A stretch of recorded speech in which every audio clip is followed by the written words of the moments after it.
Hello friends, आप सभी का स्वागत है मेरे YouTube channel true love story. और मैं आप सब के लिए एक प्यारा सा शांगवन एफएफ लेकर आई हूँ जिसका नाम है माय लवली ब्रदर।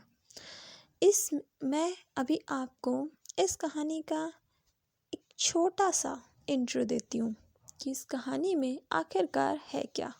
और अगर आप सबको ये कहानी पसंद आई तभी मैं इस कहानी को आगे कंटिन्यू करूँगी, वरना मैं एक नई स्टोरी लेके आऊँगी। तो चलिए कहानी शुरू करते हैं। कहानी की शुरुआत होती है 2 किंगडम से। इस कहानी में हमारे 2 किंगडम हैं, वी किंगडम और वैन किंगडम। वी किंगडम अपनी प्योरिटी के लिए जाना जाता है और वहीं वैन किंगडम जो अपनी बुराई और अपने अत्याचारों के लिए जाना जाता है। वी किंगडम के जो राजा हैं उनका नाम है वे चांगसे। उनकी एक प्यारी सी वाइफ जिनका नाम है कांगसे सरन। उनके 2 बच्चे हैं, वी यिंग और वी यांग। वी यांग जो कि वी किंगडम का क्राउन प्रिंस है, वहीं वी यांग जो उससे 11 साल छोटी है। और दूसरी तरफ वैन किंगडम जिसके राजा वैन रोहान के 3 बेटे हैं, वैन शू, वैन चाओ और वैन शिंग उनका सबसे छोटा बेटा है, लेकिन वो अपने सभी भाइयों में सबसे ज़्यादा समझदार और ताकतवर हैं। और वहीं वैन शू बुद्धि में बहुत आगे है, उसे राजनीति का कुछ ज़्यादा ही ज्ञान है। और वहीं वैन चाओ उन दोनों से बिल्कुल अलग है। वो करता कुछ है और कहता कुछ और है। अब आते हैं हमारे वी किंगडम में। वी वुशान अपनी तलवारबाजी के लिए जाना जाता है। कहा जाता है कि वी वुशान की तलवारबाजी का मुकाबला करना किसी के बस की बात नहीं। उसे हराना मुश्किल ही नहीं, नामुमकिन है। और कुछ लोगों का तो कहना है कि उसने तलवारबाजी में अपने खुद के पिता तक को हराया है।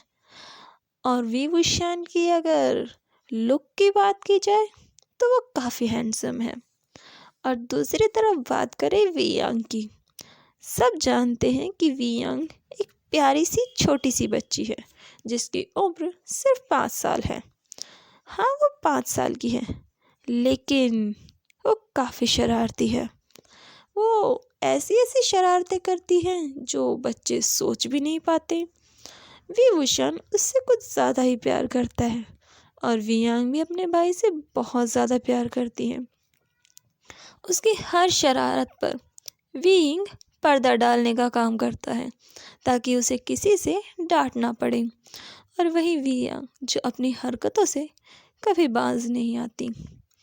दूसरी तरफ लान कबीले का छोटा राजकुमार जो कि एक क्राउन प्रिंस का छोटा भाई है, लेकिन उसकी जो एटीट्यूड है वो क्राउन प्रिंस से बिल्कुल भी कम नहीं है। अगर उसकी खूबसूरती की बात की जाए तो उसकी टक्कर का तो शायद अभी तक कोई बना ही नहीं। और अगर उसकी तलवारबाजी की बात की जाए तो वो भी बेजोड़ है। लान वांगजी अपनी हर कला में पूरी तरीके से निपुण है। उसे सब सेकंड प्रिंस ऑफ लान कहते हैं। वही वांगजी जो अपनी शिक्षा के लिए अपने अंकल के कहने पर वी किंगडम द्वारा बनाए गए गुरुकुल में जाता है, जहां उसकी मुलाकात वी यिंग से होती है। और वी वुशान, जिसे हम विंग भी कहते हैं, उसे देखते ही वांगजी को वो पसंद आ जाता है। लेकिन हमारा वांगजी थोड़ा नखरीला तो है ही, इसीलिए वो उसे कोई भाव नहीं देता।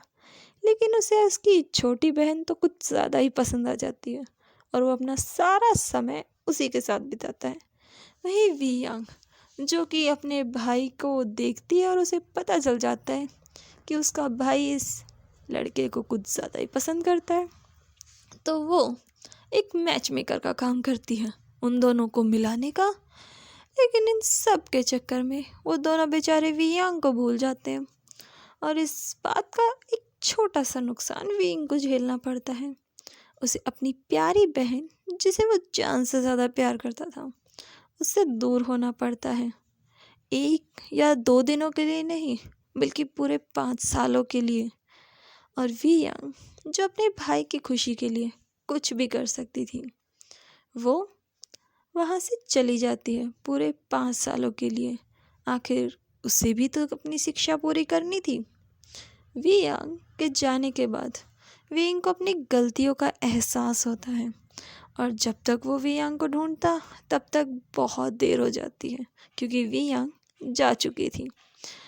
उनके बीच में थोड़े बहुत झगड़े भी हुए और उन झगड़ों का परिणाम वियांग को खोकर चुकाना पड़ा। लेकिन हमारी प्यारी वियांग को क्या पता था कि अपने भाई को छोड़ने का उसे इतनी बड़ी सज़ा मिलेगी। 5 सालों बाद जब वियांग वापस आती है और वो जिन हालातों में वापस आती है, उन हालातों के बारे में सोचकर उस बेचारी का दिल आज भी कांप उठता है। क्या होगा जब वियांग 5 सालों बाद वापस आएगी और अपने प्यारे भाई को देखेगी और उसे पता चलेगा उसका भाई अब नहीं रहा।